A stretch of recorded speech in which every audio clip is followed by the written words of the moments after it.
Hello बच्चों, चलिए प्रश्न को पढ़ते हैं और समझते हैं। वास्तविक फलन एफ एक्स बराबर एक्स माइनस एक का वर्ग साइन एक बटा एक्स माइनस एक माइनस मापांक एक्स जब एक्स का मान एक के बराबर नहीं है। उसके बाद माइनस एक जब एक्स बराबर एक है, तो के वह बिंदु जहां यह अवकल्य नहीं है। और हमें विकल्प ए में जीरो है, विकल्प बी एक है, विकल्प सी में जीरो कॉमा एक है और रिक्त समुच्चय विकल्प डी में दिया गया है। प्रश्न को हल करने से पहले हम प्रश्न के लिए मुख्य अवधारणा लिख लेते हैं। तो इस प्रश्न के लिए मुख्य अवधारणा जिसकी सहायता से हम इस प्रश्न को हल करेंगे। मुख्य अवधारणा में हम अवकलनीय होने की शर्त को या उसके प्रतिबंध को लिखेंगे। उसी बात को मैं यहाँ लिख देता हूँ कि यदि यदि x बराबर ए पर मान लीजिए कोई फलन f है, अवकलनीय है, f अवकलनीय है, तब तब तब x बराबर a पर फलन का दायां अवकलज, जिसको हम कहते हैं एफ डेस ए प्लस, बराबर होगा फलन का बायां अवकलज अर्थात एफ डेस ए माइनस के, और ये दोनों ही बराबर होंगे एफ डेस ए के। तो ये बात आप इस प्रश्न के लिए याद रख सकते हैं।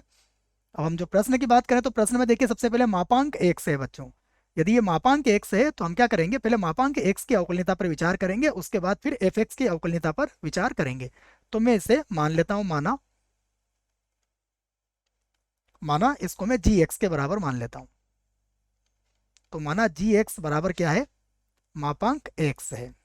अब मापांक एक्स के बारे में हम जानते हैं कि अगर इसको मापांक रहित लिखना है तो ये कुछ इस प्रकार से लिखा जाएगा, एक्स जब एक्स का मान जीरो या जीरो से अधिक, और यहाँ पर माइनस एक्स होगा जब एक्स का मान जीरो या जीरो, सॉरी बच्चों, केवल जीरो से कम होगा। अब हम इसका एक्स बराबर जीरो पर अवकलनीयता की जांच करते हैं।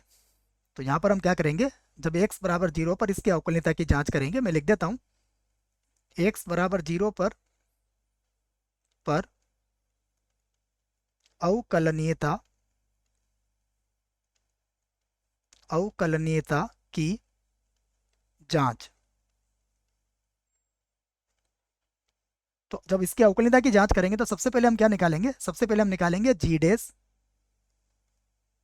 और जीरो प्लस निकालेंगे बच्चों। तो इसके लिए सूत्र क्या बनेगा हमारे पास, सूत्र बनेगा लिमिट एच का मान जीरो की ओर अग्रसर, ये हो जाएगा G of G plus H minus ये हो जाएगा जी ऑफ जीरो, और बटे में कितना आ जाएगा, बटे में आ जाएगा एच। यहाँ पर मान रख सकते हैं आप। तो फिर से होगा लिमिट एच का मान जीरो की ओर अग्रसर। अब देखिए जी जी प्लस जीरो प्लस एच अर्थात जीरो से अधिक है, तो यहाँ पर क्या आ जाएगा, यहाँ पर आ जाएगा हमारे पास एक्स, और एक्स के स्थान पर क्या रख लेंगे हम, जीरो प्लस एच रख लेंगे, माइनस एफ ऑफ जीरो। अगर एक्स बराबर जीरो रखेंगे तो जीरो ही मिलेगा आपको, और बटे में कितना आ जाएगा, बटे में आ जाएगा एच। यहाँ पर एच से एच कट जाएगा, कितना बचेगा एक, और उसके बाद सीमा की आवश्यकता नहीं है बच्चों। यहाँ से निकाल सकते हैं इसको, जी डेस जीरो माइनस।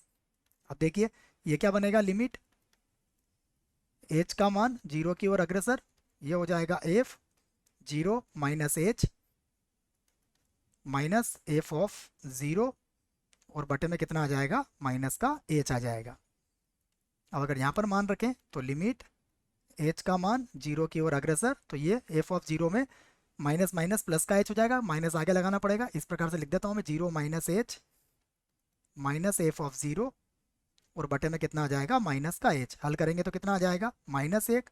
इसका अर्थ क्या हुआ कि जो मापांक एक्स होता है वो एक्स बराबर जीरो पर अवकलनीय नहीं होता है। तो आप कह सकते हो कि अतः मापांक एक्स एक्स बराबर जीरो पर अवकलनीय अवकलनीय नहीं है। इसलिए इसलिए एफ एक्स भी एफ एक्स भी एक्स बराबर जीरो पर अवकलनीय अवकलनीय नहीं होगा, नहीं होगा। तो हमने एक बिंदु का पता लगा लिया है कि x बराबर 0 पर यह फलन हमारा अवकलनीय नहीं है। दूसरा बिंदु हमें कहाँ से मिल सकता है बच्चों? 1 पर। तो हम 1 पर भी इसकी अवकलनीयता की जांच कर लेते हैं।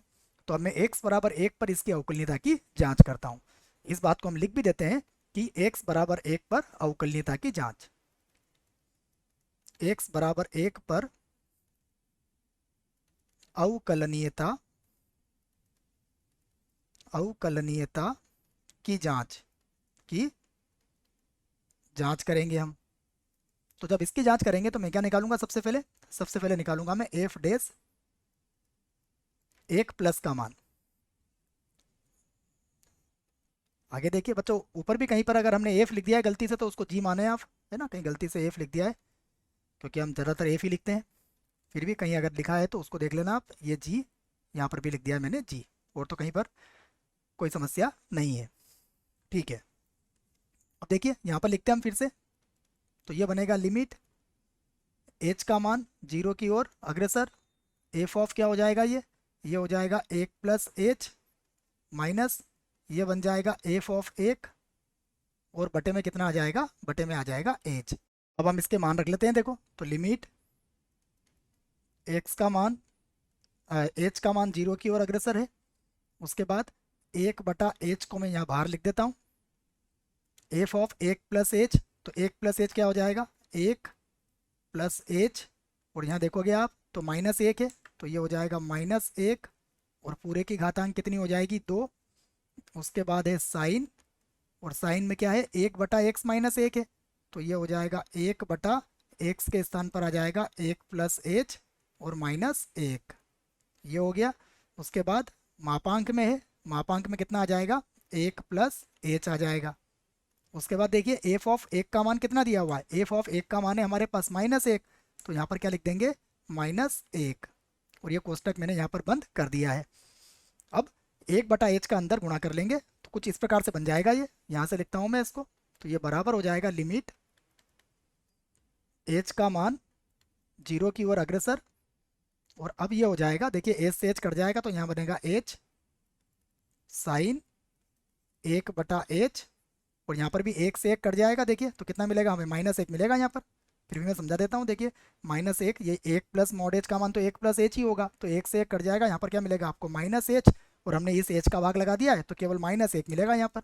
यहाँ पर क्या मिलेगा? माइनस 1। अब आप एच का मान 0 रखिए तो ये 0 हो जाएगा, और साइन 1 बटा 0 अर्थात साइन अनंत होगा। साइन अनंत होगा तो भी इसका मान किसके बराबर होगा? इसमें आप इस प्रकार से समझ लें इसको, साइन अनंत का मान भी क्या होगा? माइनस 1 और 1 के मध्य ही होगा बच्चों, इसलिए ये तो 0 हो जाएगा, और यहाँ कितना मिलेगा हमें? यहाँ पर मिल जाएगा माइनस 1। अब हम क्या निकालेंगे? अब हम निकालेंगे एफ डैश 1 माइनस का मान। तो इसका सूत्र क्या बनता है? इसका सूत्र होता है लिमिट एच का मान 0 की ओर अग्रसर, ये होगा F of 1 minus H minus F of 1, और बटे में कितना आता है? बटे में आता है माइनस एच। अब हम ये मान भी रख लेते हैं। फिर से लिखा मैंने लिमिट एच का मान 0 की ओर अग्रसर, 1 बटा माइनस एच को मैंने बाहर लिख दिया है। अब यहाँ पर क्या आ जाएगा? एक्स के स्थान पर देखिए हमारे पास क्या था? एक्स माइनस 1 था, तो ये हो जाएगा एक्स के स्थान पर 1 माइनस एच माइनस 1, और पूरे की घातांक क्या हो जाएगी? 2। उसके बाद साइन 1 बटा 1 प्लस 1 माइनस एच है बच्चों, है ना? इसको माइनस कर देता हूँ मैं, ये हो जाएगा 1 minus H, 1 minus H minus 1, ठीक है, ये एच है। उसके बाद मापांक के अंदर कितना है? 1 माइनस एच है, तो ये तो माना गया हमारे पास। और एफ ऑफ 1 का मान कितना है? ये हमें माइनस 1 प्रश्न में दिया हुआ है। अब यहाँ पर भी आप हल करेंगे इसको तो क्या बन जाएगा? ये लिख लेते हैं। तो ये होगा लिमिट एच का मान 0 की ओर अग्रसर। अब माइनस 1 बटा एच का मैं अंदर गुणा कर सकता हूँ, तो ये बनेगा, देखो 1 से 1 तो कट जाएगा, ये बनेगा माइनस एच का वर्ग जो प्लस एच हो जाएगा, प्लस एच का वर्ग होगा, परंतु ये एच से एच कट जाएगा। चाहो तो मैं इसको एक बार और हल करके बताता हूँ बच्चों, जिससे कि अच्छे से समझ में आ जाए।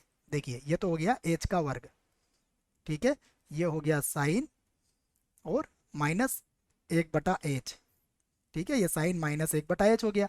इसका मापांक खुलेगा तो ये 1 माइनस एच ही होगा, तो ये होगा -1 प्लस का h और ये हो जाएगा -1।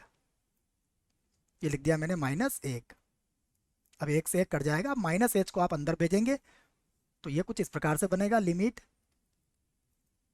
h का मान शून्य की ओर अग्रसर, ये हो जाएगा -h और साइन माइनस का 1/h। और यहाँ पर अगर आप ध्यान से देखेंगे तो ये मिल जाएगा हमें यहाँ पर एक -h बच्चों, तो यहाँ पर हम शायद भूल गए हैं इसको, माइनस माइनस ये प्लस हो जाएगा, ठीक है ना। तो यहाँ पर हमने इसको लिख दिया है। यहाँ पर बच्चों मैं आपको एक -h जो था ना, इसके आगे हम माइनस लगाना भूल गए थे। देखो एक -h जो होगा इसके आगे हमें एक माइनस और लगाना पड़ेगा, इसलिए इस माइनस की वजह से क्या बनेगा, ये तो प्लस का 1 बन जाएगा, है ना, थोड़ी गलती हो गई थी। और इसको हम क्या कर देंगे, माइनस का 1 कर देंगे, -h कर देंगे, ठीक है ना। उसको मैंने ऊपर लिख दिया है आपको, यहाँ -h होगा, तब ये 1 से 1 कटेगा और यहाँ पर आएगा -1, ठीक है ना। ये मापांक के गुणधर्म से लिखा है मैंने। अब h का मान आप 0 रख लीजिए तो कितना आ जाएगा यहाँ पर आ जाएगा -1। इससे हमारा तात्पर्य क्या है, देखो दोनों बराबर आए, अर्थात x बराबर 1 पर भी क्या है, ये अवकलनीय है। तो x बराबर 1 पर f(x) क्या है, अवकलनीय है। तो हमें कौन सा बिंदु मिला है, केवल एक बिंदु मिला है 0 जिस पर यह अवकलनीय नहीं है। तो विकल्प की तरफ चलते हैं। तो विकल्प ए में क्या कहा गया है कि ये 0 पर अवकलनीय नहीं है, अर्थात विकल्प ए जो है इस प्रश्न के लिए सही विकल्प होगा। एक पर तो हमने अभी बताया, ये भी गलत होगा और ये भी गलत होगा। आशा करता हूँ बच्चों आपको इस प्रश्न का उत्तर समझ में आया होगा। धन्यवाद।